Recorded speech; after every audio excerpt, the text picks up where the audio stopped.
1993 সালের পর প্রথম ত্রিপুরার ডুম্বুর জলবিদ্যুৎ প্রকল্পের বাঁধ খুলে দিছে ইন্ডিয়া, আর তার সাথে খুলে দিছে গজলডোবা বাঁধ। আর বানের পানি বিধ্বংসী রূপে ছুটে আসছে বাংলাদেশের দিকে। ডুবে গেছে জেলার পর জেলা। কিন্তু কেন?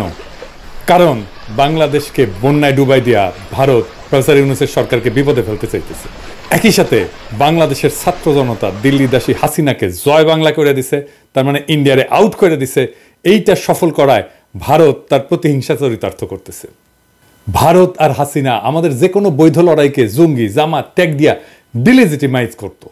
এখন কোনো কিছু করতে না পেয়ে পাগল হয়ে গেছে। হাসিনার পতনের সাথে ইন্ডিয়া আউটের সাথে কেমনে এই বাঁধ খুলে দেওয়া জড়িত, আসেন সেটা আমরা দেখি। বিরোধী দলের আন্দোলনকে যদি জঙ্গি আন্দোলন হিসেবে দেখানো যায়, তাইলে এর বিরুদ্ধে পশ্চিমা দেশগুলোকে উস্কা দেওয়া যায়, এবং এইটাই করে আসছে আওয়ামী লীগ দিনের পর দিন, যুগের পর যুগ ধরে। ভারতের কপাল খারাপ, সেই সুযোগ পাওয়ার আগেই খুনি হাসিনা প্রাণ নিয়ে পলাই গেছে ইন্ডিয়া। জঙ্গি বয়ান ফেল করলেও ইন্ডিয়া কিন্তু একই বয়ান এখনো চালায় যাইতেছে, কারণ সে জানে কোনো উপায়ে পশ্চিমা বিশ্বকে যদি বোঝানো যায় যে জঙ্গিরা বাংলাদেশের ক্ষমতার কেন্দ্রে এসে পড়ছে, তাইলে সে বাংলাদেশে হস্তক্ষেপ করলে পশ্চিম সম্ভবত সেটা মেনে নেবে। যেমন তারা 7ই জানুয়ারির দামি নির্বাচনকেও প্রকৃতপক্ষে মেনে নিছিল। প্রফেসর ইউনূস দেশের ক্ষমতা গ্রহণ করায় ভারত এবং তার গোয়েন্দা সংস্থার একটা বড় মুশকিল পড়ে গেছে। তারা তাকে জঙ্গি বইলা দুনিয়াতে প্রোপাগান্ডা করতে পারতেছে না। প্রফেসর ইউনূস জঙ্গি এই কথাটা স্বয়ং মোদি নিজেও বিশ্বাস করতে পারবে না। সুতরাং তারা নামছে এমন এক কাজে যেন প্রফেসর ইউনূসের সরকারকে ক্রমাগত বিপদে ফেলা যায়, এবং তারা এই কাজ করে যাবে, দিনের পর দিন করবে, একটার পর একটা করে যাবে। এই বন্যায় ব্যাপক ক্ষয়ক্ষতি হবে, ফসল ডুবে গেছে, খামার ধ্বংস হয়েছে, গবাদি পশু মারা গেছে, প্রচন্ড খাদ্যাভাব দেখা দেবে, মানুষজনকে সরাইতে হবে, এবং পুরা প্রশাসন পুরা সরকার এই বন্যার ধকল সামলানোর কাজে ব্যস্ত হয়ে যাবে। এই অর্থনৈতিক ধাক্কা সামলানো খুব কঠিন হয়ে যাবে। তার মধ্যে তো হাসিনা দেশকে পুরোটা ফোপড়া বানাই দিছে। এখন তাদের একটাই মিশন, তা হইল প্রফেসর ইউনূসের সরকারকে যেভাবে পারে বেকায়দা ফেলা। এই বাঁধ খুলে ডুবায় দেওয়া তারই একটা পদক্ষেপ। এই বন্যা পরিকল্পিত বন্যা, এটা কোনো প্রাকৃতিক দুর্যোগ না। কোনো সতর্কতা ছাড়া একবারে বাঁধ খুইলা জনপদের পর জনপদ ডুবাই দিছে। আইন অনুসারে এটা করতে পারে না, কিন্তু সতর্কতা দিতে হবে এবং ধীরে ধীরে পানি ছাড়তে হবে, এটাই নিয়ম। এটা প্রতিহিংসা। আর এইটা আমরা ভারতের মিডিয়ার হেডলাইনে দেখতে পাই। দেখেন কি লিখছে, কি নির্মম রসিকতা। অবশ্য আমাদের পোলাপানেরা ওই রসিকতার পরে ওই ওয়েবসাইটে জয় বাংলা করে দিয়েছে হ্যাক কইরা। তো যাই হোক, আমরা কি ভারতের এই প্রতিহিংসার মুখে বসে থাকব? না, এইটার দাঁত ভাঙা জবাব দিতে হবে। এর দাঁত ভাঙা জবাব হিসেবে আমরা টোটাল ইন্ডিয়া বয়কটের ডাক দিচ্ছি। আমরা এর আগে ইন্ডিয়ান প্রোডাক্ট বয়কট করছিলাম, কিছু সিলেক্টেড প্রোডাক্ট বয়কট করছিলাম। এইবার আমরা টোটাল ইন্ডিয়া বয়কটের ডাক দিচ্ছি। শুধুমাত্র ইন্ডিয়া পণ্য না, সেই সাথে ইন্ডিয়া থেকে সকল প্রকার শিল্পের কাঁচামাল আনা বন্ধ হবে। ছাত্র জনতা এটা নিশ্চিত করবেন। তৃতীয় দেশ থেকে কাঁচা বানালে খরচ যদি কিছুটা বেশিও পড়ে, সেইটা আওয়ামী চাঁদাবাজি বন্ধ হয়, শিল্পের মালিকানা পুরোপুরি পুষায় নিয়েও লাভের খাতায় কিন্তু থাকবেন।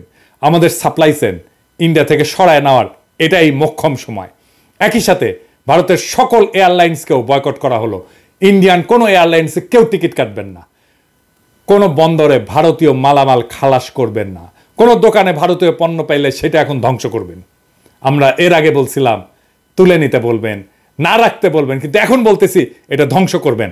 কোনো ভারতীয় পণ্য বহন করবেন না, কোনো পরিবহন যেন না পায় পণ্য নিয়ে আসার জন্য। ওরা ভিসা সেন্টার বন্ধ করে দিছে, খুব ভালো করছে। আর যেন না খোলে। ওরা মৈত্রী ট্রেন নাকি চালাইতে উৎসাহ পাইতেছে না, চালাইস না, আমরা খুব খুশি, না চালাইলে আমরা সবচেয়ে খুশি হব। সরকারকে আহ্বান জানাচ্ছি, ভারতের সাথে সকল চুক্তি উন্মুক্ত করেন, যা যা এক্ষুনি বাতিলযোগ্য সেইগুলো বাতিল করেন। মোংলা পোর্ট দিয়ে দিচ্ছেন, ট্রানজিট দিচ্ছেন, সব বাতিল করেন। টোটাল ইন্ডিয়া আউট বাস্তবায়ন করে আমরা ইন্ডিয়াকে উচিত জবাব দেব, যা তারা বহু যুগ মনে রাখবে। আর কি করব? ইন্ডিয়া শুকনা মৌসুমে কখনোই চুক্তি মোতাবেক আমাদের পানি দেয় নাই, অথচ বর্ষার সময় আমাদের পানিতে ডুবায় মারে। ভারতের এই জঘন্য খেলা বন্ধ করার এটাই সময়। ভারতের কাছে পানি পাওয়া, যেটা আন্তর্জাতিক আইনে আমাদের প্রাপ্য, তার আশা করা বাতুলতা। আমাদের সামনে একটাই টেকসই দীর্ঘমেয়াদী সমাধান আছে। কি সেটা? সেই সমাধান হইতেছে তিস্তা প্রকল্পের মতো সকল নদীতে ওয়াটার ম্যানেজমেন্ট প্রকল্প বাস্তবায়ন করা। আমরা সরকারের কাছে দাবি জানাই, তিস্তা প্রকল্প সংক্রান্ত চীনের প্রস্তাব অবিলম্বে গ্রহণ করেন। ছাত্র জনতাকে আহ্বান জানাবো সরকারকে এই বিষয়ে ব্যাপক চাপ দিতে, যেন এই প্রকল্প চীনকে অবিলম্বে দিয়ে দেওয়া হয়। চীন প্রস্তুত আছে, চীন বারবার বলতেছে এই প্রকল্পে তারা বিনিয়োগ করতে আগ্রহী। এই প্রকল্প চীনকে দিয়ে দেন, ইন্ডিয়ার গালে 2 থাপ্পড় দেওয়া হবে আমরা যদি এই প্রকল্প চীনকে দিয়ে দিই। ফাইনালি ভারত বন্ধু আর ভারতকে কিছু আখেরি কথা বলতে চাই, কান খুইলা শুনে রাখেন। অনেকে মনে করেন ভারত বড় দেশ, আমাদের ঘিরা আছে, হুরে বাবা, হ্যাঁ আমাদের খায়া ফেলবে। হ্যাঁ জি না, ভারত আমাদের ঘিরা নাই, আমরা ভারত দিয়ে বেষ্টিত না। ভারত বরং চারিদিকে শত্রু রাষ্ট্র দিয়ে বেষ্টিত। সরাসরি শত্রু না হইলেও তারা ভারতের বন্ধু না, যারা ভারতকে বেষ্টন করে আছে। ম্যাপটা খুলে দেখেন, একদিকে পাকিস্তান, চীন, নেপাল, বাংলাদেশ, আর ওইদিকে মায়ানমারের গণতন্ত্রকামীরা জিতে গেলে ওরা বাম্বু দেবে ইন্ডিয়াকে সকাল বিকাল। ইন্ডিয়াকে ঘিরে ফেলা হয়েছে চারিদিক থেকে, চারিদিকে ওর হোস্টাইল টেরিটরি। আর আমরা তিস্তার চায়নাকে ডেকে আনা চিকেন নেক চাইপা ধরবো। 15 বছর ফ্যাসিবাদের ঘানি টানাইছে ইন্ডিয়া, এইটার মূল্য ইন্ডিয়াকে চুকাইতে হবে কড়ায় গন্ডায় আগামী 50 বছর ধইরা। একটা কবিতা ছিল, মুক্তিযুদ্ধের সময় লেখা হয়েছিল, সেই কবিতা আমরা আবার পড়ব। তুমি আমার আকাশ থেকে সরাও তোমার ছায়া, তুমি বাংলা ছাড়ো।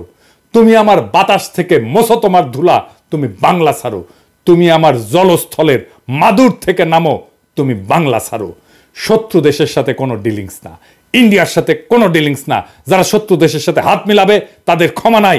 ইনকিলাব জিন্দাবাদ।